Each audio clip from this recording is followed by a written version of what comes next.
Welcome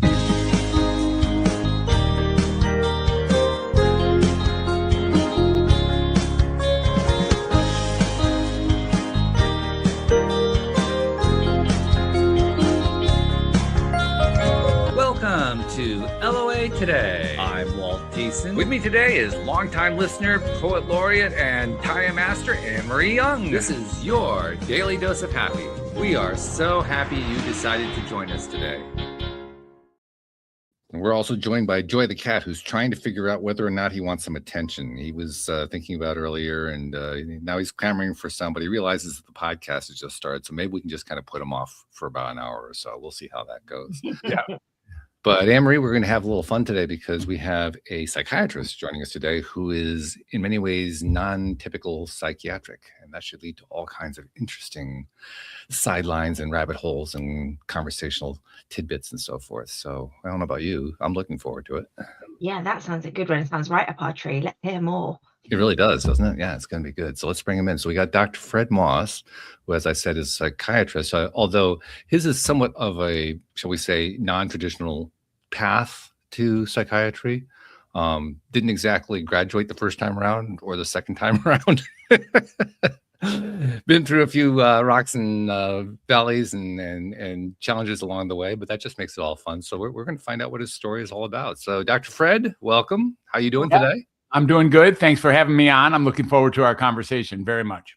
It's going to be a lot of fun, I'm sure. So give us a little bit about your background, how you ended up being where you are today. I saw in your profile that you never intended to be a psychiatrist, so that's got to be part of the story. You got to tell Well, that. not necessarily. I don't know that it's true that I never intended. Here's the thing. I came to this world as a healer. That was the whole point. I arrived in this family. I had a 10-year-old brother and a 14-year-old brother. And from what I understand, there was a fair amount of chaos, disarray, and conflict in my family.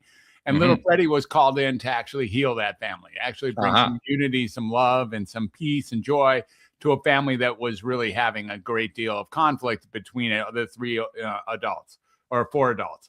And so I did a pretty good job, apparently, for a few years. I was a bundle of joy. I was curious. I was interested. I was easy to play with, and a lot of things that I really brought a new light into the family. And I would say that my healing days started right then, and that's when I learned, really without question, that communication was really at the heart of all healing. And I don't think I learned it in such a way that I would have been able to say that at the time. Probably not at but 3. I knew that it was true. I knew it was true. I knew that when I rolled around and was fun and easy, I could make a room fun and easy. When I was crying or whining, I could make a room cry and whine or have to deal with me.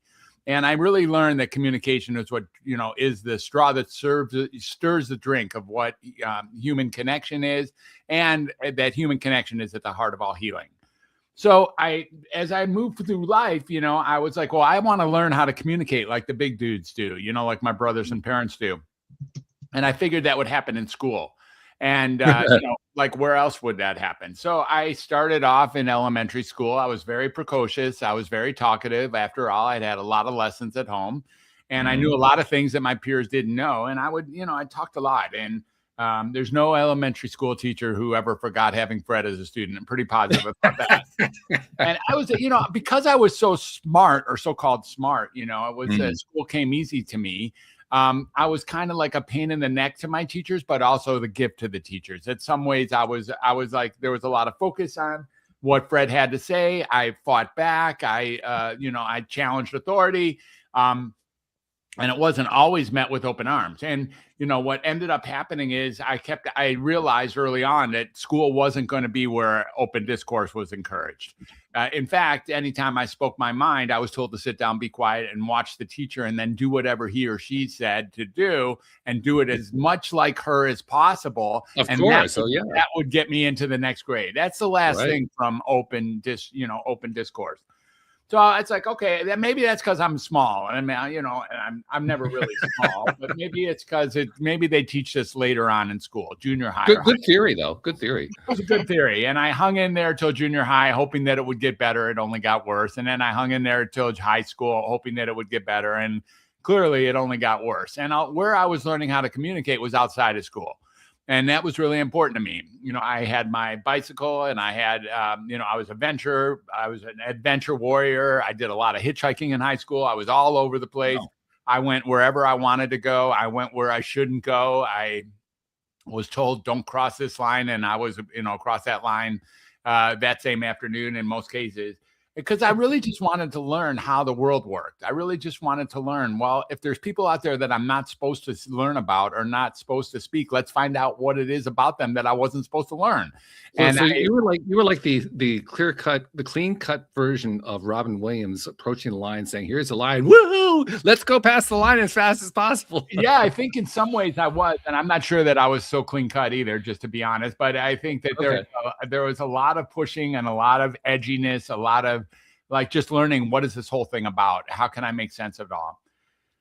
So once I realized that conventional education, at least through high school, wasn't going to be the source of open conversation, I figured, well, one last chance. We have college. And, because they had really cool helmets and they were only 40 miles away, I decided to go to the University of Michigan. And okay, yes. So I went there and lasted for about a year and a half. I was in the engineering school for a while. I didn't even know what an engineer was. Just my math scores. My math scores got me into Ann Arbor, and that was good enough. So, and then after a year and a half, I decided to leave. It wasn't working out for me. It clearly wasn't a source of communication, and I really, really knew that communication is going to be what makes this world work for me. Okay. So it wasn't happening in school, and I left. I got on a bus, and I took that bus all the way to Berkeley, California. From Detroit, and had all my stuff with me, and had a lot of adventures on that bus ride and a lot of adventures in California, and it really did have a summer where I learned a lot about who I was communicating. And then my brothers and my parents were like, well, there's this new industry out there, we think you have the aptitude for it, maybe you should think about going in. And it's like, okay, what's it called? And you might have heard of it. It was actually called computers. And it was like, yeah, let's do that. Let's see how this works. I do have the aptitude.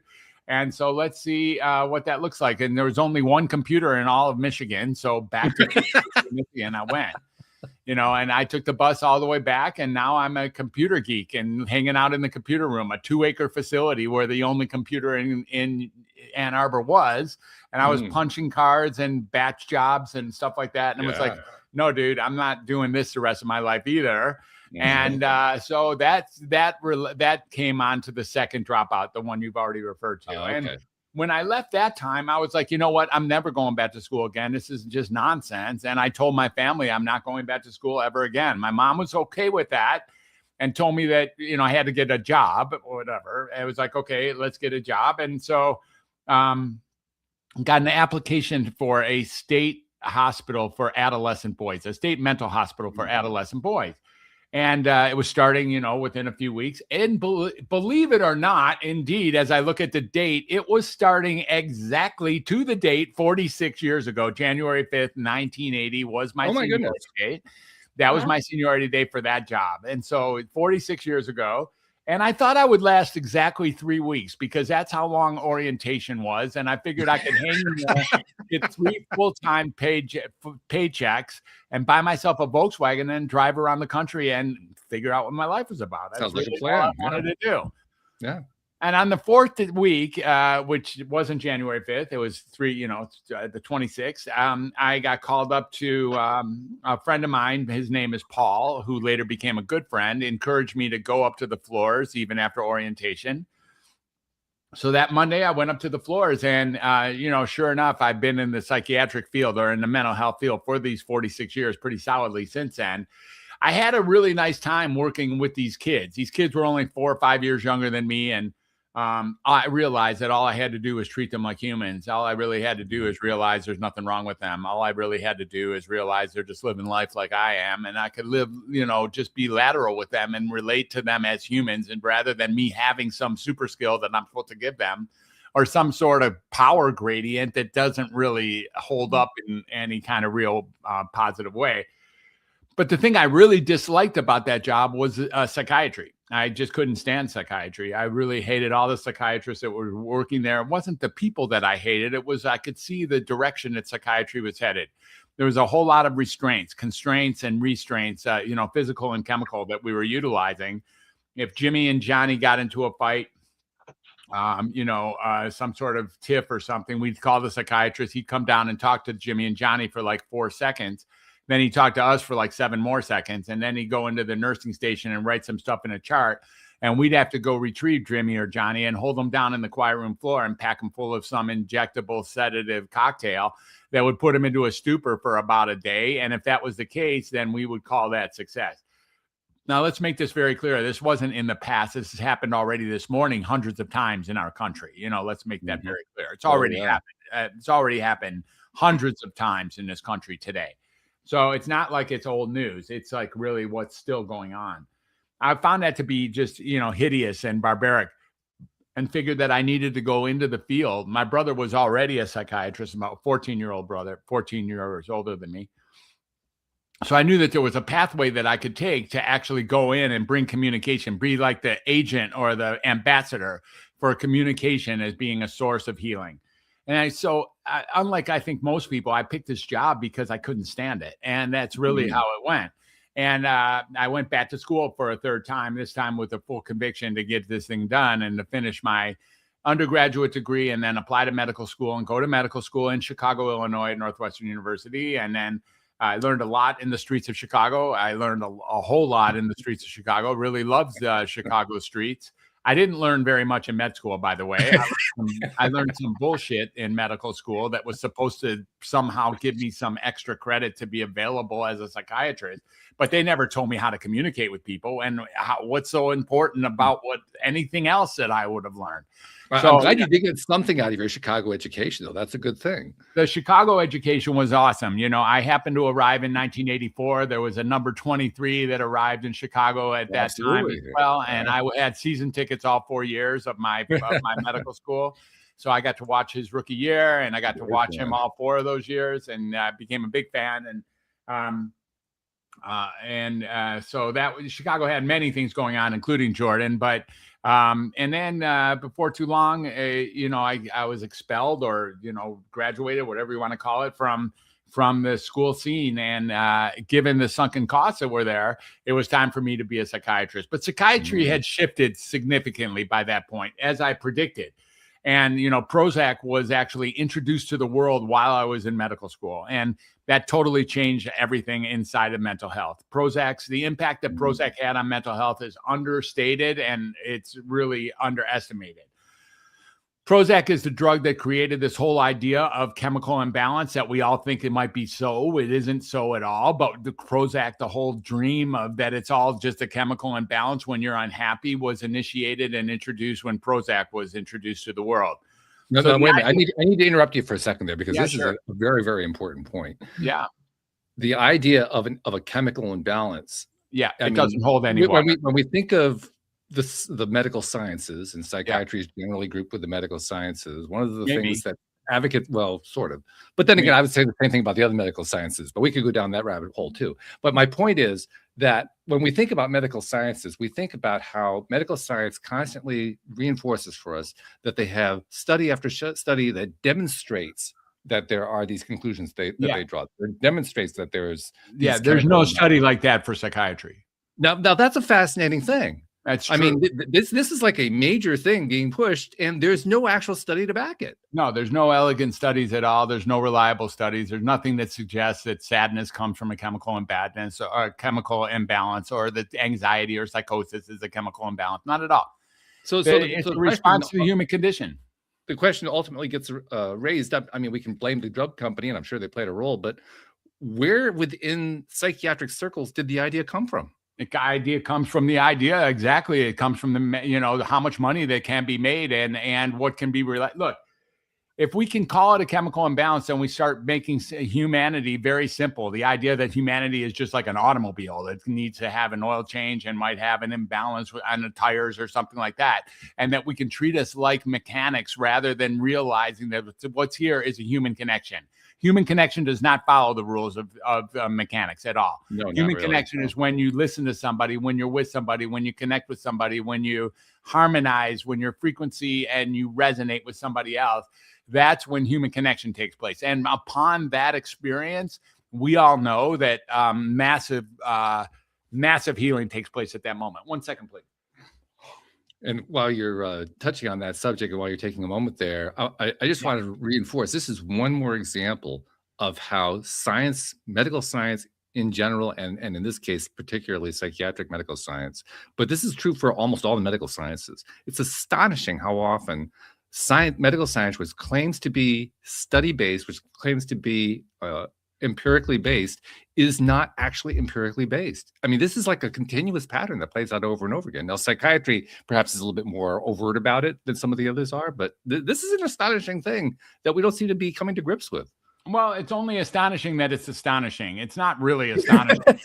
It's only astonishing that one would be astonished by it. It's not, it's just the way it is. And so, look, if we really start looking at it, we start seeing that psychiatry isn't a medical field. Exactly. Psychiatry is a space.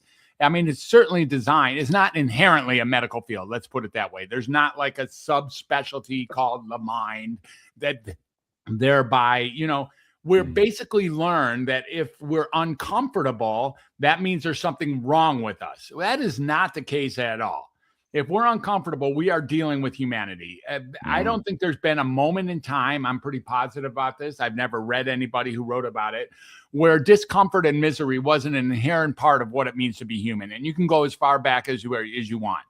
And there's no space, although we all dream and think that maybe if we're uncomfortable, that means that we have some sort of something wrong with us, because then we can relinquish responsibility for the clumsiness of what it means to be human.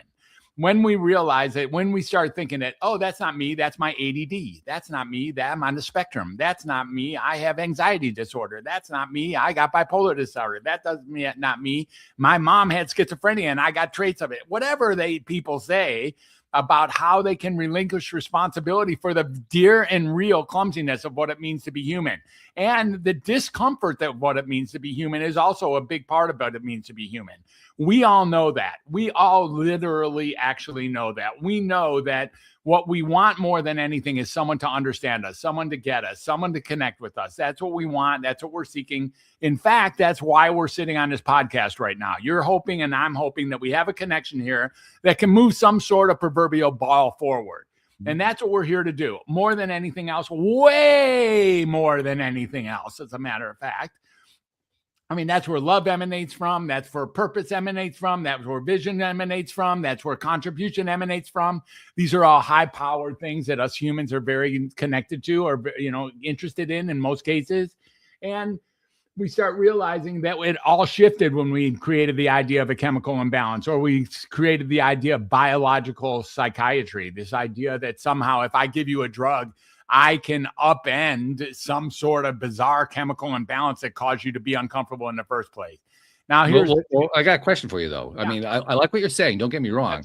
But did it actually start there? And the reason I asked that question is the idea of blaming something outside of ourselves has been around for a long time. Now, it is really big today. Today, this is like one of the major things going on around the world. But it's been around for a long time, long before psychiatry came along as a field. Yeah, for sure. That's what I'm wondering. The roots didn't start at that moment, but it got spread right here to psychiatry to such a way that, we don't blame a log for burning in a fire, right? I mean, that's what a log does when it faces a fire. We praise it more often than not. Yeah.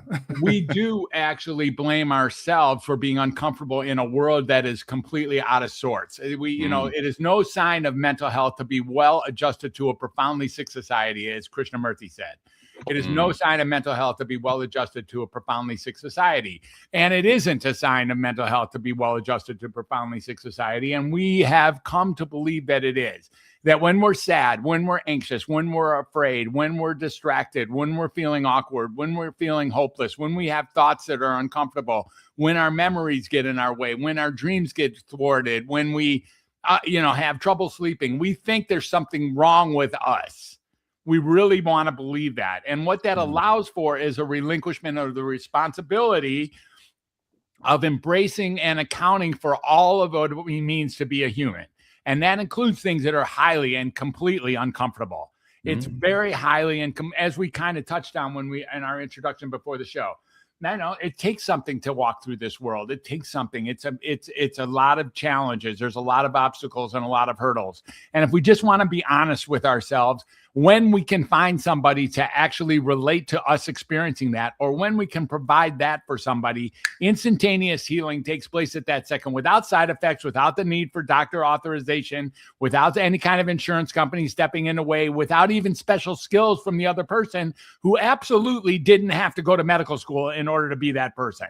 It is not a requirement to go into conventional education in order to learn how to be a person who can provide comfort for another person when they're feeling mentally imbalanced. It just isn't.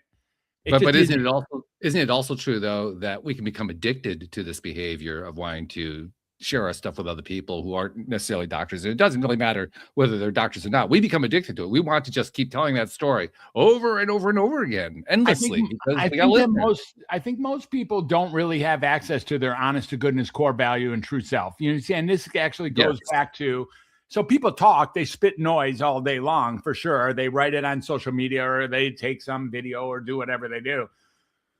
But that, I don't have it that that's their genuine self most of the time, or not really accessing what's into core values of their humanity. You know, the truth is, the one thing I know about these 8 billion people who are walking the face of the earth, at least with a fair amount of certainty, is that most, if not all of them, are human. I do know that. And that's, you didn't have to do a study to find that out, which is really cool. I like that. Yeah, exactly. I mean, we really can get each other. There's a frequency when we move the stuff out of the way that's in the way of us knowing our true self. When we take the mud off, we take the rust off, we take the dust off, we take the yuck off, and actually get down to discovering that which has been with us the whole time and start resonating. You know, how do we know we're resonating? Because you're just saying what's so without stuttering. You're not trying to remember what should I say in this situation? Like, what's being called for? What am I being asked to say? We learned back in first grade, you know, that I've already referenced. Miss Monroe was my first grade teacher. And, you know, we learned how to become somebody that we're not in order to protect the person that we are. This is an absurd discovery that we all got taught. We all got taught how to be someone that, Fred, sit down and be quiet. Your discovery and your questions are not welcome.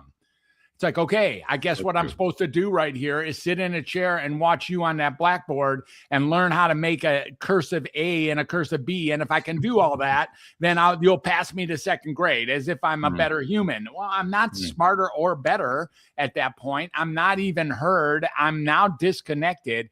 And the crack in the cement got larger and larger over time. And we never took the time to go back and fix it.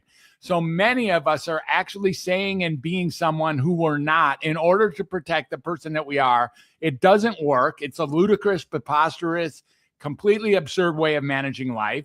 And it's reached the point where for most of us, for many of us, we not only don't talk when we know we should, or do talk when we know we shouldn't, we often are saying things that even we don't believe. Now, when you start looking at the absurdity of that I've actually been pushed far enough to say out loud things I don't believe, it's just ridiculous that that's how we've gotten to. So what do we have to do? We have to like tone it back and move the things out of the way that are in the way of getting in touch with our core values and our core self. What's really going on? Who is his true voice?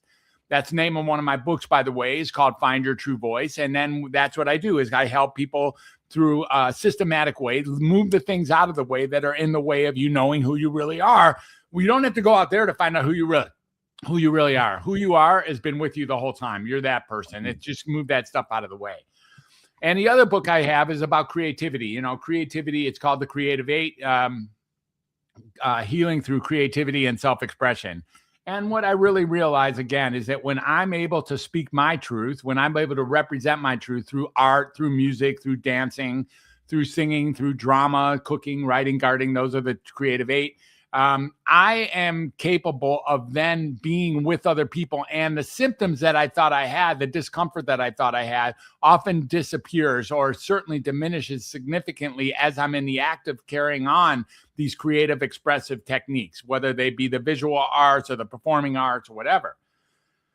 So we start realizing over and over again that nothing is anywhere near as powerful as connecting to another person. And when we want to be healed, that's when it happens. And that's what we sometimes call love, as a matter of fact. You know, we actually connect with somebody in such a profound way that we say, oh, this must be love because I connect with you and you connect with me. And therefore, let's live the rest of our life together or something.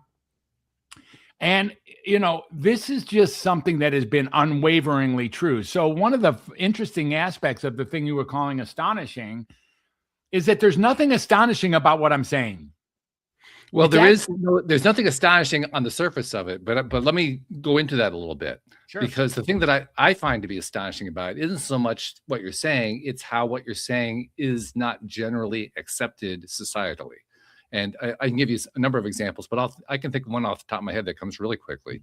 Somebody I was seeing recently, and that person essentially had a lot of the same kinds of experiences you were talking about. You know, she had things in her background where, you know, Sure. parental influences and so forth that had all kinds of narcissism attached and all that kind of stuff. I guess so. But the bottom line was, when it came down to being who she wanted to be in her heart, she literally said this to me at one point. She said, the person in my heart is a fake persona. It's not the real me. And I thought to myself, wow, boy, there's a great expression of the opposite of what you're talking about, the opposite of being connected to who you really are, because she was basically denying who she really was by saying that's a fake person.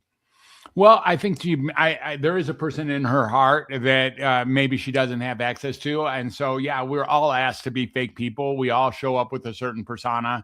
We're all inauthentic in our core and real selves. And, you know, taking that adventure back to finding out who we really are and expressing ourselves from there does really take some courage. You have to have something. You know, not everybody is going to be able to do that. Some people are going to declare that they're artificial or inauthentic and just walk through life as if that's the case. It's not the case at all.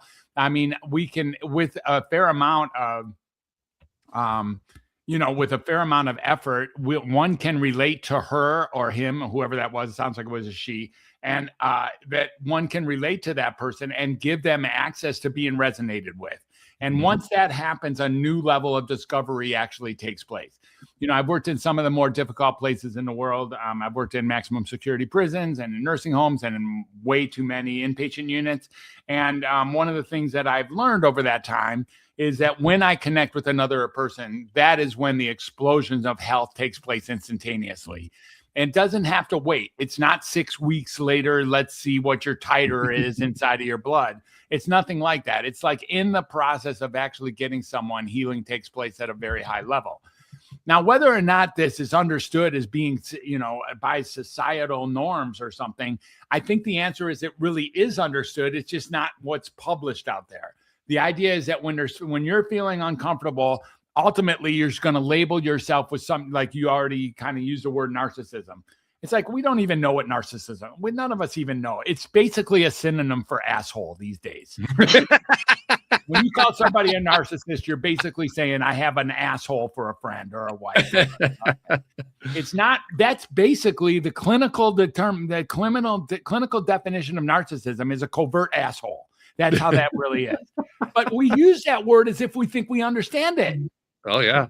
We actually think, oh, yeah, I have a narcissist for a husband. Oh, I'm sorry, your husband's an asshole. That's really how that works. It's like, and that's the way all these definitions of psychiatric diagnoses were made.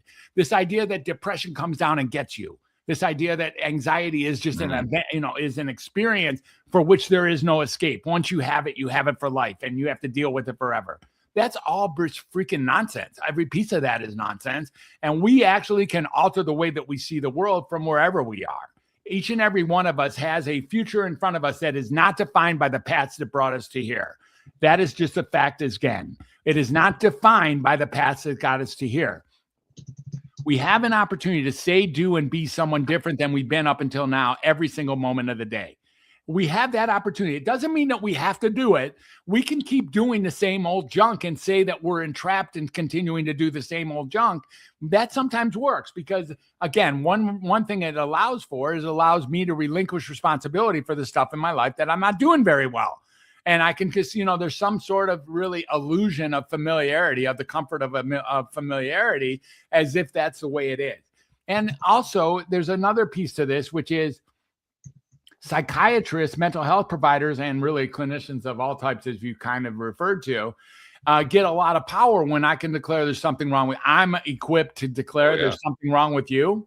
Oh, yeah. You just gave me a license to declare there's something wrong with you because I don't like you, or because you're outside the bounds, or because you said something that is supposed to rings a bell and some sort of trigger of some sort of diagnostic decision making. Maybe there's nothing wrong with you. Shocking. Well, there's a shocking concept right there. I mean, that's shocking, right? Yeah. Now we're talking. Yeah. Like it might be really true that there's nothing wrong with you. That's hey, Emery, nothing wrong with him. I want to interrupt for a second here because I want to get Emery's take on this, because Emery has a double advantage that you probably don't know about.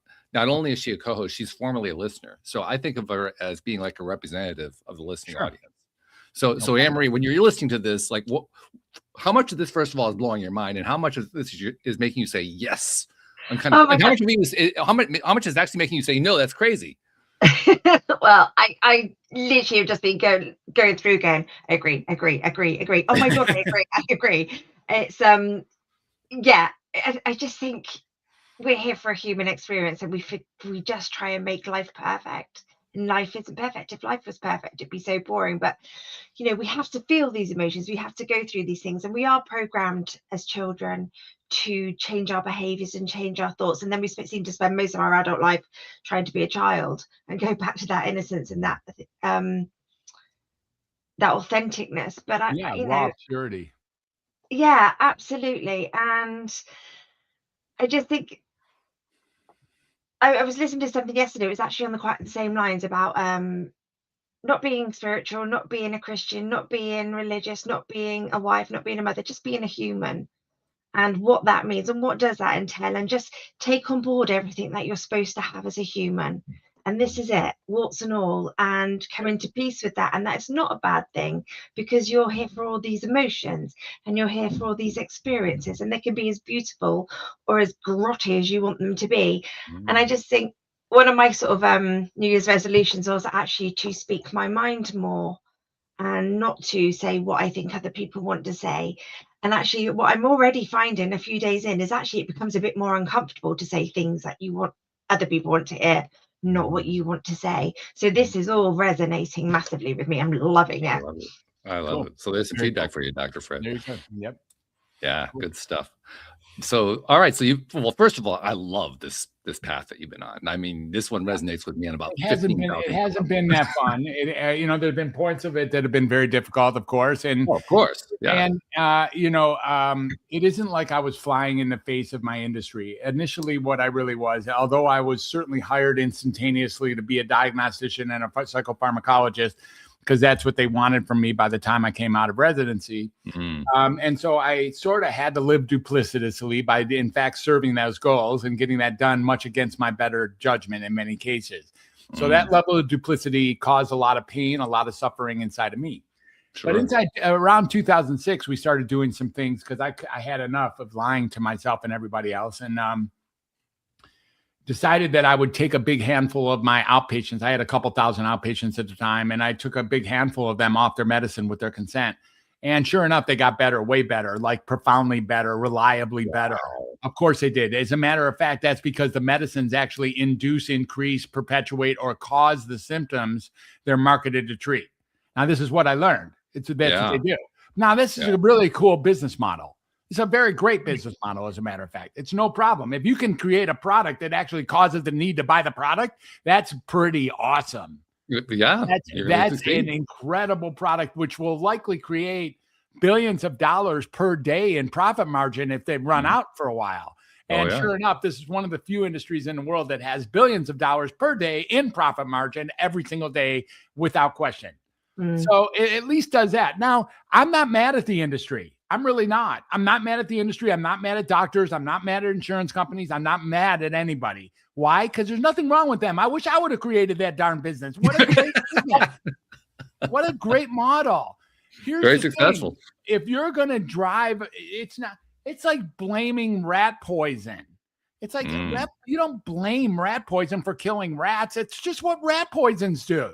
It's just it. So what I really want you to get is what's really here is the opportunity to see that the only place when I first learned this in 2006, I wanted to go to the screaming in the top of the mountaintops and just tell everybody, it's quit medicating all of our kids, quit medicating each other, quit deciding that medications are working, quit diagnosing it, quit doing all this nonsense. But violence doesn't really sell in that process. And so I had a problem just screaming it I had to like water it down or wash it down and get it to the point where it was presentable, which I now say I'm close to doing. And the way that I got there was, this idea that really like looking where in the cycle can we enter this system and make a difference. Mm-hmm. The only place to enter the system and make a difference is by telling people that there's nothing wrong with them. Because when there's something wrong with you, what do? There's only one thing to do. You go to a freaking doctor. That's what you do. You go to a doctor. Mm-hmm. But if you could get, by the way, there's nothing wrong with you. Like this discomfort you're having doesn't mean there's anything wrong with you. That's a function of life. Then if you can get that there's nothing wrong with you, then you don't have to go in and find out how to fix yourself. You don't have to carry on a diagnosis, which will never come off your record, no matter how hard anyone tries, which you will get on your first visit, whether you like it or not, because no doctor can bill for you without giving you a diagnosis. And that will stay in your record forever. And even a doctor later can't remove a diagnosis you got on your first visit. So it's here to stay. But if we really get that we don't have to know that there's something wrong with us, if we can just get that what we're really looking for is assistance and communication and connection, that's really what we're looking for. It really is. It does not necessarily move you forward. In fact, I would make a very strong case that it moves you backwards to take on a diagnosis and then get medicated for the idea that it's supposed to do that which it's marketed to do. These drugs don't do what they're marketed to do. Let's make that very clear. But the fact that I eat them isn't the drug's fault. No. It's not the industry who created the drug's fault. Yeah, somebody has to actually physically pick the pill up and put it in their mouth. I have to first go there and say, do you have something I have to first believe that there's something there for me. Then I got to go there. Then I get to some dude who spent 4 years at some medical school somewhere who's going to like write down some stuff. And then I got to pick that piece of paper up or electronic, whatever, get myself to a pharmacy, get myself 30 days of this stuff, make sure to take it. There are people who will never, ever, ever miss a dose of their medicine. They would rather leave their kid at school than miss a dose of medicine. Oh, yeah. And they line up every morning in the pharmacies and make sure, even though they're getting worse, and they may get the impression that they're not getting worse. They may even be the last ones to know that they're getting worse. And let's make a real quick disclaimer for the group in here. There is a group of your listeners who no doubt believe that they have a diagnosis and that they have the perfect clinician and they have the perfect, the perfect treatment plan, and they even take the perfect medications and they wouldn't trade it for the world. And what I have to say to that group, I certainly know these people, they show up every so often. It's good for you. Like, more power to you. Absolutely, man. If that's where you've reached anywhere in your life where you wouldn't even consider an upgrade if it was offered to you, like, hang on, dude, that's pretty good. Like, that is, I don't know a lot of people that reach that area anywhere in life. And if you've reached that area with respect to your mental health, please keep doing that. This isn't conversation for you. This is conversation for the hundreds of millions of people who don't feel like you feel, who feel like they've been mistreated, misdiagnosed, mismedicated, undermedicated, overmedicated, whatever. Those people are like, man, this system sucks. And I'm getting worse and the world's getting worse. And I don't like this. And what can I do differently? Right. That's what this conversation is for. And so when we really start looking at this, we start seeing that what we really need more than anything is a recognition that humanity and the human condition has multiple facets to it, including many different things that are completely unspeakably uncomfortable. I get it. It's intolerable at times to be a human being. I am not diminishing the pain and suffering of the people who declare themselves to be diagnosed. I'm only saying it's not a diagnosis. I got you. I got it, man. It's rough being a human. It just doesn't mean there's anything wrong with you when it's rough. That's all. And that's all I'm asking people to absorb. When we get that, there's a tremendous amount of freedom, a tremendous amount of peace, a tremendous amount of promise and possibility that gets created. we start realizing that we, who are the authors of how we see our lives, can author our life in any direction. Mhm. We can continue to say that there's something wrong with us. No, honey, the reason I yelled at you, it's not about me. It's because my bipolar kicked in. Yo, bullshit, dude. How about that? It is about you. And here's the other problem. These medicines actually cause the symptoms they're marketed to treat. Let's get that clear. Let's make that clear. If I gave you these medicines before you thought you had the diagnosis, you would soon have the diagnosis that that medicine is marketed to treat, because it actually is affecting the chemical imbalance. It's creating its own chemical imbalance. We're counting on it to do that. We're just hoping that it's counter to the one you thought you had when you came in. It just isn't. It's really wild. I mean, because if any other industry, if any other field of endeavor tried to sell a product like that, they'd be charged with fraud. But if you do that in the psychiatry field, psychiatry a fraud, sir. Well, I'm not asking you to. I'm just simply saying, if you do that in the field of psychiatry, you get exactly the opposite treatment. Psychiatry is a fraud, as it turns out. Okay, well, fair enough. I mean, I'm not going to disagree with you on that. Psychiatry is a fraud. But I do want to ask you something, though. Psychiatry is not designed to make people better. It's definitely not designed to heal. It's designed to create a perpetual patient. Boy, that's a great message. Yeah. But there is something I want to follow up on, though, because you touched on it earlier, and I think it's really the most important piece of the whole puzzle. You talked about the importance of communication and connection, which is something we talk about here all the time. Yeah. And I love that you mentioned that. Let's dive into that a little bit and talk about not only how does that work, but how to actually bring it into your life more than you have if you're having challenges that have led you to medications. Well, once you're medicated, the idea that you're going to be able to find your true and honest self while medicated gets obscured. So these medicines actually block the pathway of you getting there to find who is really sitting at the underneath it all, because it does, in fact, alter your chemical balance. So number one, how do you really do that? You first have to get that that's what you've been looking for in the first place. And you can kind of get that there's people in your life that you're already counting on, more than likely, friends, family, colleagues, etc., who kind of get you.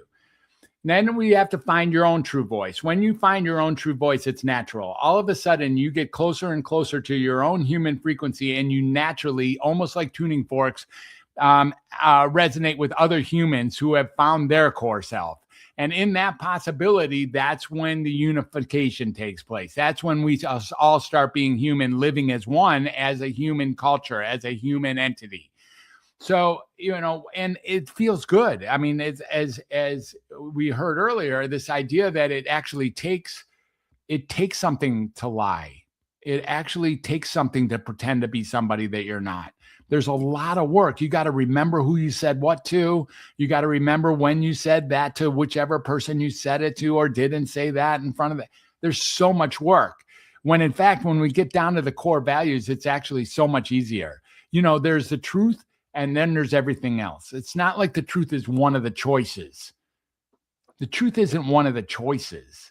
The truth is the truth. Then everything else is one of the choices.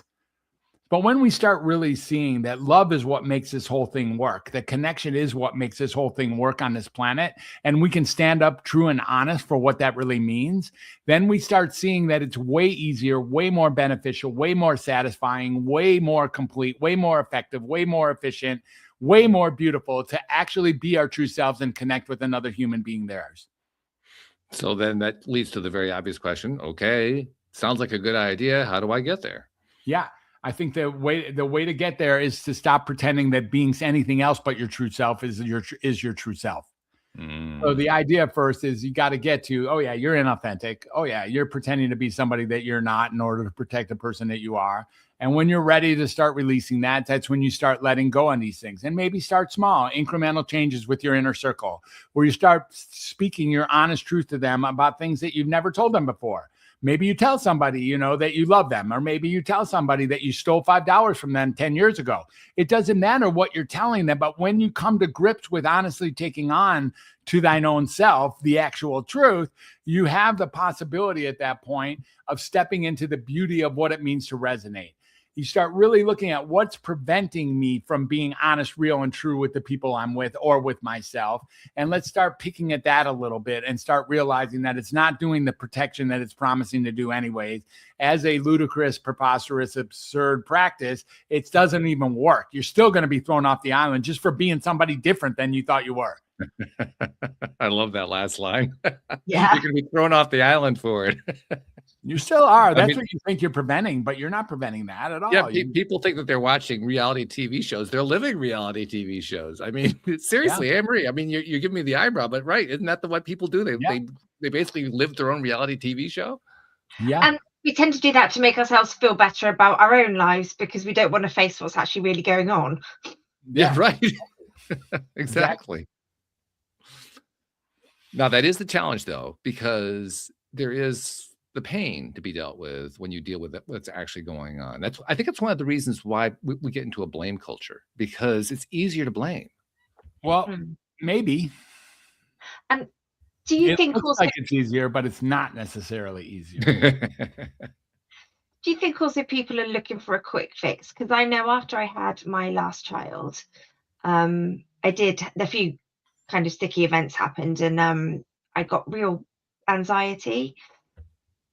But I went to the self-development side, and it takes a long time to actually kind of fix your mindset and know your value. So do you think some people are just like, I don't want to feel this, just sedate me, just give me that would be great if it worked. If it worked, I would be all about it. Exactly. I agree. If there was a quick fix, I'd be on the side of the street selling it every day. No problem. I'm really into quick fixes. It sounds great. However, it doesn't really work. It's a Band-Aid with a razor blade embedded in it. I agree. It's not even a Band-Aid. If it was a Band-Aid, I could actually sell it. But it's a Band-Aid with a razor blade embedded in it, and I have trouble with that. Yes. See, when you put your Band-Aid over a cut and it has a razor blade embedded in it, it will work for just about a minute. And then the blood will start oozing out the side of the Band-Aids. And you, as the clinician, as the doctor, as the one who's taking care of this cut, only have 3 choices. And those choices are to add, increase, or change. That's it. So I could add another Band-Aid. I could increase the size of the original Band-Aid, or I could change to a different kind of razor blade embedded Band-Aid. I could do that. There's a fourth option, though, isn't there? The fourth option is not taught to us. It's not taught to any of us. We're not allowed to even consider that. Not at all. Oh, we would then have to assume the treatment was making you worse, and it's not. That would be self-defeating, right? It does not work to do that. We sometimes call things side effects as if there's an effect. But the truth is, there's no effect. This is all effects. And if we start really looking at this, no one has the gumption. No doctor has been taught to think when you come back worse on the second visit, we're supposed to remove the treatment. That's like a pathway to malpractice. This is true. Yeah. Especially when they can give you more medication to do the side effects of the medication that you're taking. You think it's side effects, but it's not side effects. They're intended effects. Yes. Let's make that very clear. We call it side effects, which kind of gives glory to the notion that there's a primary effect. The primary effect is to create a perpetual client who gets worse. That's how things go. Let's just face it. Is the world getting mentally healthier? Just the fact that 1.something billion people are taking psychiatric drugs? Is the world getting mentally healthier? I didn't notice. I might have missed that day. We could say the same thing about medical science in general. I mean, medical science is now pharma-driven in every single way. There are, hundreds of millions of people, billions of people on medications every single day throughout the year, 365 days out of the year. And yet heart disease is up, cancer is up, chronic conditions are up. Virtually everything is failing. And yet we're staying with the medications. And at some point, you kind of hope that some doctor's going to say, wait a minute, this doesn't make any sense. Why a doctor? This is a person's job. It's not the doctor's job to take care of how you think of the world. Great point. Great point. Very good point. Yeah. You're right. It is not. Don't wait on a doctor to do that. Great point. Yeah. Which means take responsibility for your own health. something closer to that. I'm down with that. Exactly.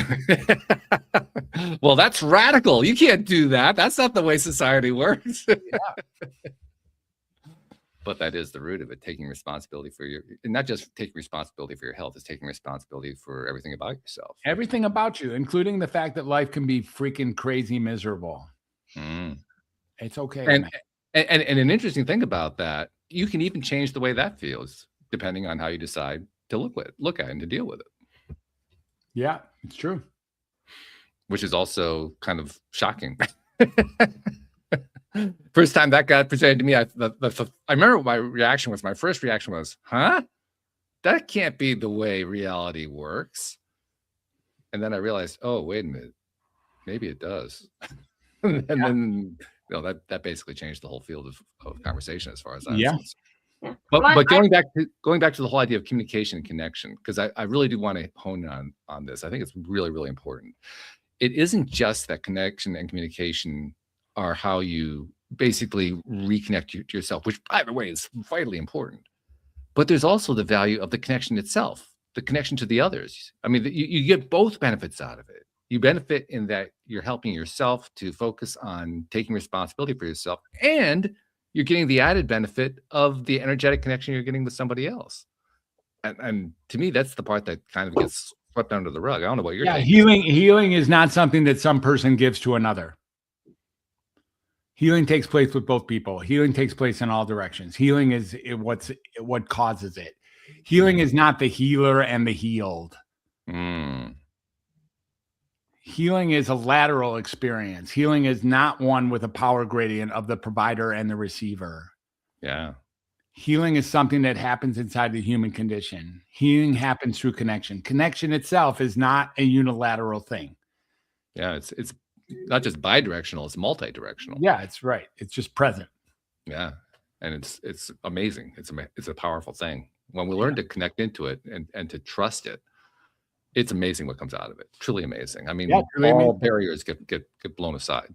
Yeah, it's there's nothing that's ever been designed inside the last 100 years of modern day psychiatry that even rivals it even a tiny bit.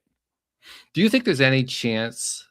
I mean, I realize this is kind of a remote thing, but do you think there's any chance that modern psychology and modern psychiatry ever gets to this? I don't know. That's not exactly an endorsement. I don't know. You know, there's a lot of counter influences, including just momentum and common, we'll call it prevailing beliefs. Global prevailing beliefs, and to undo those is going to take people. It's hard enough. Patient after patient. A patient comes in and tells me that they've been taking this medicine and it makes them better. And in the meantime, they're shaking and they can't work and they're, up all night or whatever. And they say they're better and they don't want to consider an alternative. It's like, okay, is that person going to learn that if they would stop doing all that, they could actually get in touch with themselves and be courageous enough and, well, there is a prevailing theory, not prevailing. There is a theory that prevails on this show. Let's put it this way. There's a theory on this show that if you go deep enough and dark enough into your darkest space, you're finally going to reach what for you is a bottom point where you decide to make a shift. Yeah, I think so. That I guess you didn't design that theory yourself, and that it's a theory. A lot of people before you have made that claim. It has been talked about quite a bit here, so yeah, I get that. and it is important if you can just hang in there and embrace the entire shebang of what it means to be a human. That's when you finally have taken control of your life. When you can become very uncomfortable or very comfortable or comfortable enough with being highly uncomfortable about the aspects of your life that frankly aren't working at all in the way that you wished. When you can start looking at that, this is when you step into what it really means to be a responsible human being. Which is a very powerful thing. Mm-hmm. This is fascinating. This has been a really good conversation. Thank you.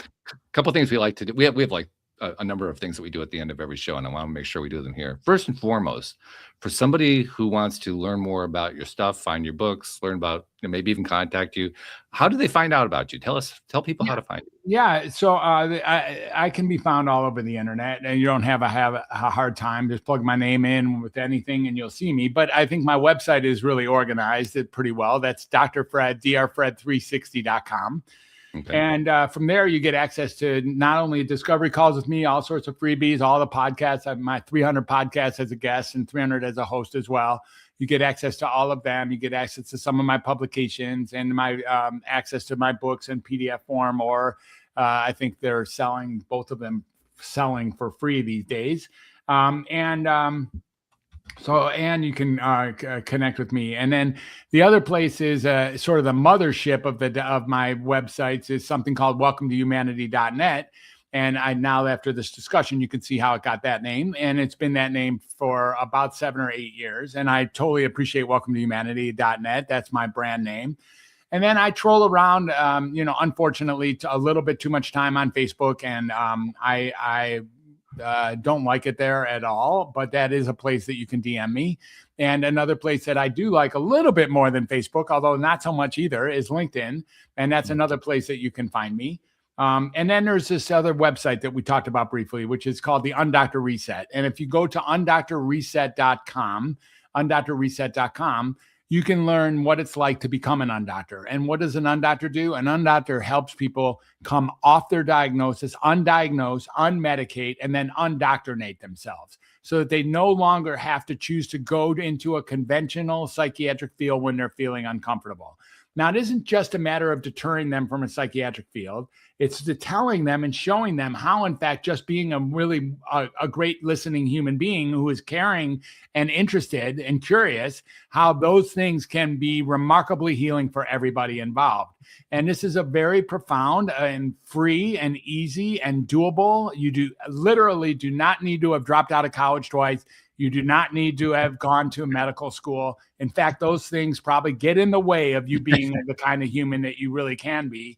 And in that process, you start realizing what it means to help others or what it means to help yourself by coming to grips with what is really so, not what you have been trained to think is so. I love it. Second thing I like to do is I like to go to Anne-Marie because, like I said, she's a former listener in addition to being a co-host. And just to ask you, Anne-Marie, how are you tying together today's conversation? I think you and I picked up on exactly the same thing, because the most beautiful sentence was communication and human connection is the heart of all healing. I just thought, because that's what we hear all the time about human connection. And I also loved the accountability. Again, it's another theme in our shows, having that accountability for our own lives. But what I would just sum up with is, if you're somebody who's still struggling after many years of medication, then is it worth considering the alternative? Yeah, beautiful. I love that. And then the final thing I always like to sum up with is a kind of a reminder that because of this era that we live in, and Dr. Fred, you're doing not just this podcast and your podcast, I'm sure you do other podcasts. You're putting out all kinds of stuff on the various social media channels that you posted on, you wrote your books and so forth. In the process of putting all this stuff out and helping people, you're helping people that in many cases you never meet, you never see, you don't really know what happens when you're doing it. And you don't get much credit for it. I mean, that happens to all of us. So I like to take a moment to say, Dr. Fred, on behalf of those people you've been helping, who you never met, and you never seen, you never will meet, you never will see, on their behalf, thank you for what you're doing, because you're making a difference in this world. I appreciate it. Thank you so much. Thanks for making that clear. It really warms my heart. Thank you for connecting. Yeah. Thank you for joining us. Thank you to our podcast listeners everywhere. And we will see you all next time here on LOA Today. Goodbye, everybody. Bye.